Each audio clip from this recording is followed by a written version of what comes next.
Journalist Revathi ఎప్పుడు కూడా నేను కలవలేదు, బట్ నాకు తెలియదు కూడా తను ఎవరో. బట్ అప్పట్లో రఘుతో పాటు తిను కూడా అరెస్ట్ అయింది బీఆర్ఎస్ హయాంలో నాకు తెలిసి 2-3 years బ్యాక్ అనుకుంటా. అప్పటికి నేను ఛానల్ స్టార్ట్ చేయలేదు ఇంకా, నాకన్నా కూడా సీనియర్. ఓకే, బీఆర్ఎస్ హయాంలో దళితులకు సంబంధించినటువంటి కేసు పెట్టించి వీళ్ళందరిని అరెస్ట్ చేయడం జరిగింది. రవిప్రకాష్ మోజో టీవీలో ఉన్నప్పుడు. అప్పుడు ఇదే రేవంత్ రెడ్డి క్వశ్చన్ చేసిండు, ఇదే రేవంత్ రెడ్డి పూచికత్తు మీద జర్నలిస్ట్ రేవతిని బయటికి తీసుకొచ్చారు. ఇప్పుడు ఇదే రేవంత్ రెడ్డి అరెస్ట్ చేయించాడు. ఓకే సరే, ఇక్కడ పల్స్ మీడియా కేటీఆర్ ఫండింగా, ఎవరు ఫండింగ్, బీఆర్ఎస్ ఛానల్ చేసిరా, ఏం చేసిరా రేవంత్ రెడ్డి గారు మనం పక్కన పెడదాం. యాజ్ ఏ ఒక మహిళా జర్నలిస్ట్ గా ఒక మహిళను అరెస్ట్ చేయడాన్ని నేను తీవ్రంగా ఖండిస్తున్నా. ఓకే, ఎందుకు ఖండిస్తున్నా? ఇక్కడ రేవంత్ రెడ్డిని ఉద్దేశించి నేను 2 విషయాలు మాట్లాడదలుచుకున్నా. మీరు తన్ని యాదవ్నన్నా లేకపోతే జర్నలిస్ట్ రేవతినన్నా మీరు అరెస్ట్ చేయడం జరిగింది, అది కూడా పొద్దున్నే పోయి 4 గంటలకి. ఓకే, అరెస్ట్ చేసారు, చాలా సంతోషం. నేను ఏం అడుగుతున్నా, దేనికోసం అరెస్ట్ చేసారు? పూర్తిగా అది బీఆర్ఎస్ పార్టీకి పనిచేసినటువంటి 1 side ఛానల్, కేటీఆర్ ఫండింగ్. ఏదైతే రైతుకి సంబంధించిన వీడియో ఉందో ఆ వీడియోని బీఆర్ఎస్ పార్టీ ఆఫీస్ లో రికార్డ్ చేసిర్రు. అయితే ఇక్కడ కేటీఆర్ కూడా చెప్పేది ఏంటంటే, ఒక్కసారి మీరు ఎంక్వైరీ చేయండి, జగన్మోహన్ రెడ్డి ఓడిపోవడానికి కారణం ఏంటంటే సొంత మీడియా. ఇక్కడ నేను ఇద్దరికి చెప్పదలుచుకున్నాను, ఒకటి రేవంత్ రెడ్డికి, ఒకటి కేటీఆర్ గారికి. ఇక్కడ కేటీఆర్ గారికి నేను చెప్పదలుచుకుంది ఒక విషయం, జగన్మోహన్ రెడ్డి గారు ఓడిపోవడానికి వాళ్ళ సొంత మీడియానే కారణం. ఎందుకు?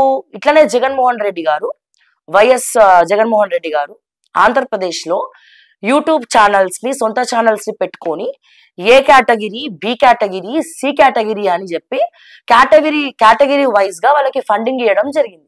ఏమైపోయింది? ఏ కేటగిరీకి ఎక్కువ పైసలు, బి కేటగిరీకి తక్కువ పైసలు, కొంచెం నార్మల్ పైసలు, సి కేటగిరీకి ఇంకా తక్కువ పైసలు. ఏమైపోయింది? ఇక్కడ ఏబిసి అంటే సిలో ఉన్నవాడు బికి రావాలని, బిలో ఉన్నవాడు ఏకి రావాలని, సో విపరీతమైనటువంటి ఛానల్ మధ్యలోనే కాంపిటీషన్లు పెట్టుకొని ఏం చేసిరు వీళ్ళు? ఉన్నది లేనట్టు, లేనిది ఉన్నట్టు. ఎస్, అది బీఆర్ఎస్ సోషల్ మీడియా అయినా, బీఆర్ఎస్ కి సంబంధించినటువంటి ఫండింగ్ ఛానల్ అయినా, మనం ఏ వార్తను బయటికి తీసుకొచ్చినా ఉన్నది ఉన్నట్టు మాట్లాడాలి రా భయ్, ఉన్నది ఉన్నట్టు చూపించాలి. లేనివి ఉన్నట్టు ఫేక్ వీడియోలు చెయ్యరాదు. నిస్వార్థంగా అసలు ఫేక్ వీడియోలు చేయాల్సిన అవసరం కూడా ఇక్కడ తెలంగాణ లేదు. నార్మల్ గా చేసిన వ్యతిరేకత ఉన్నది ఇక్కడ.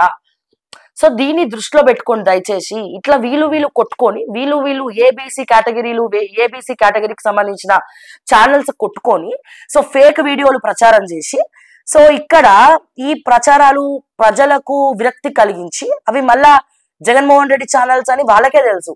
ఆ కార్యకర్తలు తప్ప ఎవరు చూడరు ఆ ఛానల్స్ ని, అంటే ఆ పర్టికులర్ కార్యకర్తలు తప్ప వేరే వాళ్ళు ఎవరు కూడా ఆ ఛానల్స్ ని చూడరు.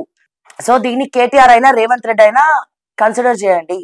1 side ఛానల్స్ అనేవి ఆ పార్టీకి సంబంధించినటువంటి ఫాలోవర్స్ ఎవరైతే ఉన్నారో వాళ్ళు మాత్రమే చూసుకునేటువంటి పరిస్థితి. అండ్ ఇక్కడ కూడా సరిగ్గా కేటీఆర్ చేసేది కూడా గదే. సో ఒక్కొక్క ఛానల్ కి ఒక్కొక్క అమౌంట్ మీరు పెట్టి ఆ కేటగిరీ వైజ్ మీరు వాళ్ళ మధ్యలో వాళ్ళకే పెట్టేసి ఫేక్ వీడియో చేస్తున్నారా లేకపోతే నార్మల్ వీడియోలు చేస్తున్నారా అని తెలియనటువంటి పరిస్థితిలో ఉన్నాము. సో ఇక్కడ ఐటీ నార్మ్స్ మారిపోయినాయి. ఇప్పుడు నేను చూసిన ఆ రైతుకి సంబంధించినటువంటి వీడియో ఏదైతే ఉందో, సో దాంట్లో ఎటువంటి బీప్స్ లేకుండా అంటే ఫర్ ఎగ్జాంపుల్ తిడతారు, రైతులు అన్నాక తిడతారు. ఆ తిట్టినటువంటి బ్యాడ్ లాంగ్వేజ్ ని ఫేస్బుక్ లో గానీ లేకపోతే మనం యూట్యూబ్ ఛానల్ లో పెట్టినప్పుడు ఏం చేయాలి? బీప్ సౌండ్ అని వేయాలి అట్లీస్ట్. అంటే లీగల్ ఇష్యూస్, ఐటీ నార్మ్స్ తెలుసుకోండి దయచేసి. బీప్ సౌండ్స్ అన్న వేయాలి. అండ్ టైటిల్స్ లో కూడా స్టార్ మార్కులు పెట్టాలి. యాజ్ ఇట్ ఈజ్ మనము బండబూతులు పెట్టినప్పుడు బండబూతులు యాజ్ ఇట్ ఈజ్ పెట్టడానికి వీల్లేదు. అరెస్ట్ కాకుండా ఉండాలంటే రేపటి రోజున కోర్టులో ఈ కేసు మీద కొట్లాడాలన్నా సో అంత వ్యతిరేకమై ఉంటది. ఎందుకంటే మనం ఐటీ నార్మ్స్ ఖచ్చితంగా ఒక ఛానల్ పెట్టుకున్నప్పుడు ఐటీ నార్మ్స్ అనేవి కొన్ని విషయాల్లో మనం ఫాలో అవ్వాల్సినటువంటి పరిస్థితి ఉన్నది. అయితే ఇక్కడ నేను రేవంత్ రెడ్డి గారికి, కేటీఆర్ గారికి చెప్పిన, బట్ రేవంత్ రెడ్డి గారికి చెప్పేది ఒకటే, ఉరిమి అదేదో ఉంది కదా సామెత, గాలి వాన మీద పడ్డట్టు, ఉరిమి గాలి వాన మీద పడ్డదట. అట్లా రేవంత్ అన్న నీ ప్రతాపం ఆడోళ్ళ మీదనా, మహిళా జర్నలిస్టుల మీదనా నీ అక్కసు? ఇక్కడ డెఫినెట్ గా కేటీఆర్ ఎట్లా చెప్తే వాళ్ళు అట్లా చేయాలి. ఫండింగ్ తీసుకున్నప్పుడు ఒక పార్టీకి వన్ సైడ్ అని మీరు అంటున్నారు, తీసుకున్నామని మాకు ప్రూఫ్స్ దొరికినాయి అంటున్నారు. వాళ్ళు ఎట్లా చెప్తే అట్లా చేయాల్సి ఉంటది. నీకు నిజంగా దమ్ముంటే, నీకు నిజంగా నియత్తుంటే, నీకు నిజంగా రీతి జాతి ఏమైనా ఉంటే నువ్వు ఎవరిని అరెస్ట్ చేయాలి? నువ్వు ఫండింగ్ ఇచ్చినటువంటి బాపత్ని అరెస్ట్ చేయాలి, ఫండింగ్ ఇచ్చినటువంటి కేటీఆర్ని అరెస్ట్ చేయాలి, ఫండింగ్ ఇచ్చినటువంటి బీఆర్ఎస్ పార్టీ నాయకులను అరెస్ట్ చేయాలి, దాన్ని ఎంకరేజ్ చేసినటువంటి వాళ్ళని అరెస్ట్ చేయాలి. ఫోన్ ట్యాపింగ్ కేసులో కేటీఆర్ని కానీ ఎందుకు అరెస్ట్ చేస్తలేవు? ఎందుకు అరెస్ట్ చేస్తలేవు? గొర్రెల స్కామ్ లో తలసాని శ్రీనివాస్ యాదవ్ ఎందుకు అరెస్ట్ చేస్తలేవు? ఫార్ములా ఈ రేస్ అంటివి ఎక్కడికి పోయింది అది? అంటే నీ ప్రతాపం కేవలం ఆడోళ్ల మీద కేసులు పెట్టడానికే మీ ప్రభుత్వం పనికొస్తది. అంటే చిన్నపాటి యూట్యూబర్ల మీద కేసులు పెట్టి పెద్ద హీరో అనిపించుకోవడం కాదు. నీకు నిజంగా దమ్ము ఉంటే, రోషం ఉంటే, ఇక నేను అమ్మాయిగా మాట్లాడితే బాగుండదు. నీకు నిజంగా దమ్ము ఉంటే, రోషం ఉంటే గా కేసులు కేటీఆర్ మీద పెట్టి చూపి. పొంగులేటి మాట్లాడినటువంటి బాంబులు వేల్చడం కాదు. దమ్ము ఉంటే రేవతిని అరెస్ట్ చేసినట్టు కేసీఆర్ అరెస్ట్ చేయి. ఆడామే అని చెప్పి జర్నలిస్ట్ అని చెప్పి అరెస్ట్ చేసినావు కదా సిగ్గు లేకుండా. సో గదే అరెస్ట్ దమ్ములు ఉంటే నీకు కేటీఆర్ మీద అరెస్ట్ చేయమంటున్నాను. ఆడోళ్ల మీద ఏంది నీ ప్రతాపం? ఆడోళ్ల మీద ఏంది నీ ప్రతాపం?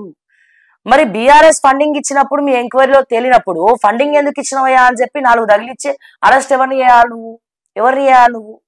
ఎవరిని చేయాలని చాలా అబ్జర్వ్ చేసిన. ఆ మధ్య వైఆర్టీవీ రంజిత్ రెడ్డి అరెస్ట్ అయితే కూడా బీఆర్ఎస్ వాళ్ళు ఎవరు కూడా పట్టించుకోలే. వాళ్ళ తరపున మాట్లాడిన అట్లీస్ట్ డబ్బులు కూడా ఇవ్వలే. కోర్టుల కేసు ఎవరి మీద పడ్డది? అంటే వీళ్ళ గురించి మాట్లాడి చేతులు కాల్చుకోవాలి, కేసులు పెట్టుకొని జైల్లోకి పోవాలి. కానీ వీళ్ళు మాత్రం మాట్లాడద్దు. దాన్నే రాజకీయం అంటారు ప్రజలారా, దానే రాజకీయం అంటారు. వీళ్ళు కొట్టుకుంటారు, మళ్ళీ సిండికేట్ అయ్యి మంచిగా గడిచిపోతారు ప్రజలారా. మధ్యలో బక్రాలు అయ్యేది యూట్యూబ్ ఛానల్ వాళ్ళు, వన్ సైడ్ మాట్లాడేటోళ్ళు, వన్ సైడ్ మీద కేసులు పెట్టేటోళ్ళు. నేను అడుగుతున్నా, జర్నలిస్ట్ రేవతి తన్వి యాదవ్ తీసుకుపోయి అరెస్ట్ చేసినావు రైతు వీడియోల గురించి, రైతు వీడియో బండబూతులు తిట్టిందని చెప్పి. ఎస్, దానికి ఐటీ నార్మ్స్ ప్రకారం వాళ్ళు ఫాలో అవ్వాలి. అన్ని ప్రకారంగా నేను యాక్సెప్ట్ చేస్తున్నా, అన్ని ప్రకారంగా. మరి నీ పోలీసుల ఎంక్వైరీలా బీఆర్ఎస్ ఫండింగ్ అని తెలిసిన తర్వాత బీఆర్ఎస్ నాయకుల్ని ఏం బీకిరు మీరు? బీఆర్ఎస్ నాయకులు ఎందుకు అరెస్ట్ చేయలే మీరు? ఆడోళ్ల మీద మీ ప్రతాపమా? ఆడోళ్ళని తీసుకపోయి జైల్లో పెట్టిను. మరి ఇదే ఈమెకి ఫండింగ్ ఇచ్చినందుకు నువ్వు కేటీఆర్ అరెస్ట్ చేయాలి కదా. మీరు అంటున్నారు కదా, ఇప్పుడు ప్రెస్ మీట్ లో డైరెక్ట్ అడిషనల్ సిపి గారు విశ్వప్రసాద్ గారే చెప్తున్నారు, మా ఎంక్వైరీలో తేలింది ఏంటంటే ఆ వీడియో బీఆర్ఎస్ పార్టీ ఆఫీస్ లో చేసిరని. మా ఎంక్వైరీలో తేలింది ఏంటంటే కేటీఆర్ ఫండింగ్ ఇచ్చిండని. మరి ఎంక్వైరీలో తేలినప్పుడు ప్రూఫ్స్ పట్టుకొని ఎందుకయ్యా ఫండింగ్ ఇచ్చినామని కేటీఆర్ తీసుకుపోయి బొక్కలేయాలి కదా. అది శాత కాదు, దానికి దమ్ములు లేవు మీకు. రేవంత్ రెడ్డికి దమ్ము లేదు. ఫోన్ ట్యాపింగ్ వ్యవహారం ఏమైనా అమ్ముడు పోయినరా? అన్నిటికీ అమ్ముడు పోయినావు కదా. దేనికోసము? పక్క రాష్ట్రాలల్లో ఏమున్నాయి? ఎలక్షన్లు ఉండే. వీళ్ళు ఏటీఎం లక్క నీకు పనికి రాబట్టే, పనికి మాలినటువంటి అడమైన కేసులు, ఐటీ నామ్స్ అని అది బట్టి ఏం చేయాలో అర్థం కాక ఒక ఆడోళ్ల మీద నీ ప్రతాపం చూపిస్తున్నావు. మరి మీనాక్షి నటరాజన్ గారు మాట్లాడాలి. మరి మీరు ప్రజాస్వామ్యం అన్నారు, ప్రజల హక్కు అన్నారు, ఫ్రీడమ్ ఆఫ్ స్పీచ్ అన్నారు, రాజ్యాంగబద్ధంగా పోతామన్నారు. మరి మీనాక్షి నటరాజన్ మరి ఎట్లా ఊరుకున్నారు ఈ కేసు పెడితే? నేను అడుగుతా ఉన్నా, నేను మాట్లాడింది తప్ప ప్రజలారా? మీరు చెప్పండి. ఇప్పుడు ఉరిమి గాలి వాన మీద పడ్డది. ఇప్పుడు పంచాయతీ ఎవరికి? రేవంత్ కి, కేటీఆర్ కి. వాళ్ళు బానే ఉన్నారు. మధ్యలో ఉన్నటువంటి యూట్యూబర్ల మీద కేసులు పెట్టి జైలుకు పంపించబట్టే, అది కూడా ఆడోళ్ల మీద సిగ్గు లేకుండా. నీకు దమ్ము ఉంటే కేటీఆర్ అరెస్ట్ చేయవా? ఆ ఫోన్ ట్యాపింగ్ లా నా ముక్కు నేలకు రాస్తాను. నీకు దమ్ము ఉంటే నువ్వు కేటీఆర్ అరెస్ట్ చేయి. ఆ చిన్నోళ్ళ మీద ఏంది నీ ప్రతాపము? ఆడోళ్ల మీద ఏంది నీ ప్రతాపము? ఫండింగ్ ఇచ్చినోడి మీద నువ్వు కేసు పెట్టు నీకు దమ్ములుంటే. ఫండింగ్ ఇచ్చినోడిని తీసుకపోయి బొక్కలే నీకు దమ్ములుంటే. బీఆర్ఎస్ పార్టీ ఆఫీస్ లో చేసిన అంటారు కదా, బీఆర్ఎస్ పార్టీ ఆఫీస్ లో టీ న్యూస్ ఎందుకున్నది? అది రాజ్యాంగ విరుద్ధం కాదా? రాజ్యాంగ విరుద్ధంగా నీకు దమ్ములుంటే mister Revanth Reddy BRS party office లా, క్షమించాలి, టీఆర్ఎస్ పార్టీ ఆఫీస్ లా టీ న్యూస్ ఛానల్ నడుపుతున్నారు, శాటిలైట్ ఛానల్ నడుపుతున్నారు. నీకు తెలియదా అది రాజ్యాంగ విరుద్ధం అని? నీకు నిజంగా దమ్ము ఉంటే ఒక్క నిమిషంలో ఆ నోటీసులు పంపించి టీ న్యూస్ ని ఆడికెళ్ళి తరిమి కొడుతావు. నీకు దమ్ము లేదు.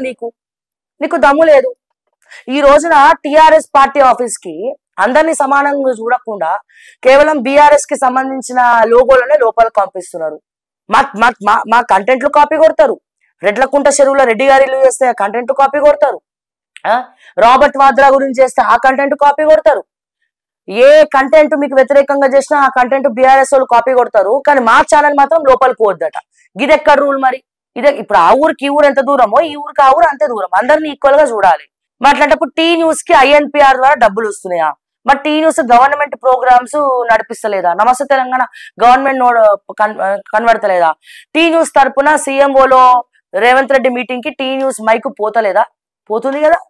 మరి T news mike Revanth Reddy office కి పోయినప్పుడు నా మైక్ బీఆర్ఎస్ పార్టీ ఆఫీస్ కి ఎందుకు రావద్దు? పడుతుందా ఓకే టీవీ లోగో చూసి? మీకు బీఆర్ఎస్ పార్టీలో కూర్చుందా మా లోగో చూసి? అంత భయం ఎందుకు? దమ్ములు లేవా? ఎదుర్కొనే దమ్ములు లేవా మీకు? అంత భయం ఎందుకు? ఇక మాట్లాడితే టాపిక్ డైవర్ట్ అయిపోతుంది. నేను చెప్పేది ఏంటంటే బీఆర్ఎస్ పార్టీ ఆఫీస్ లో టీ న్యూస్ నడపద్దు. ఆల్రెడీ మీ రాముల్ నాయకే కేసు వేసిండు కదా, మరి ఏమైంది ఆ కేసు? నీకు నిజంగా దమ్ము ఉంటే జుడిషియరీ తరపున మూవ్ చేస్తావు. నీకు నిజంగా దమ్ము ఉంటే కేసు పెట్టి ఆ ఎక్కడైతే టీఆర్ఎస్ పార్టీ ఆఫీస్ లో టీఆర్ఎస్ భవన్ లో టీ న్యూస్ నడుపుతున్నారో ఆ టీ న్యూస్ ని బయటికి తరిమి కొడతావు. ఇది రాజ్యాంగ విరుద్ధం కదా. ఏ పార్టీ ఆఫీస్ లో కూడా ఛానల్స్ నడవద్దు, నడవడానికి వీల్లేదు. ఏ ప్రాతిపదికన నడిపిస్తున్నారు? మరి మాట్లాడితే నేను హీరో, నేను సూపర్ హీరో, నేను జడ్స్పీడ్ హీరో, నాకు దమ్ము ఉన్నది, నాతో పెట్టుకోకు, పడబెట్టి తొక్కుతా అని అడ్డమైన మాటలు ఉత్తుత్తిగా పుక్కట్ల మాట్లాడడం కాదు రేవంత్ రెడ్డి గారు. ప్రాక్టికల్ గా చేసి చూపించాలి. దమ్ము ఉంటే ప్రాక్టికల్ గా చేసి చూపించాలి. మీ ప్రతాపాలు మధ్యలో గొట్టంగాళ్ళన్న నువ్వు అన్న గొట్టంగాళ్ళ మీద చూపించడం కాదు, నువ్వన్న యూట్యూబర్ల మీద చూపించడం కాదు.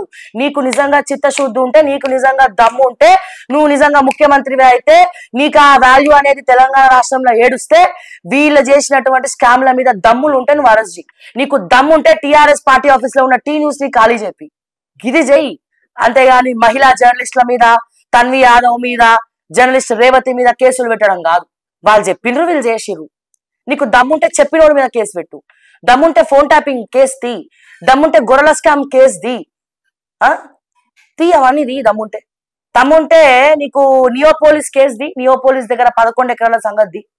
నీకు దమ్ముంటే బంజారా హిల్స్ లా పార్టీ ఆఫీస్ కి ఎన్ని గజంకి 100 రూపాయలు 200 రూపాయలు వేసుకొని వీళ్ళు కొనుక్కున్నారు. గా డీటెయిల్స్ ది దమ్ములు ఉంటే. నీకు దేంట్లో దమ్ము లేదు, కేవలం ఆడోళ్ళ మీద వాడు ఏడిచే వాళ్ళని ఏమంటారు? దీని ఏ రకంగా చూడాలి మేము?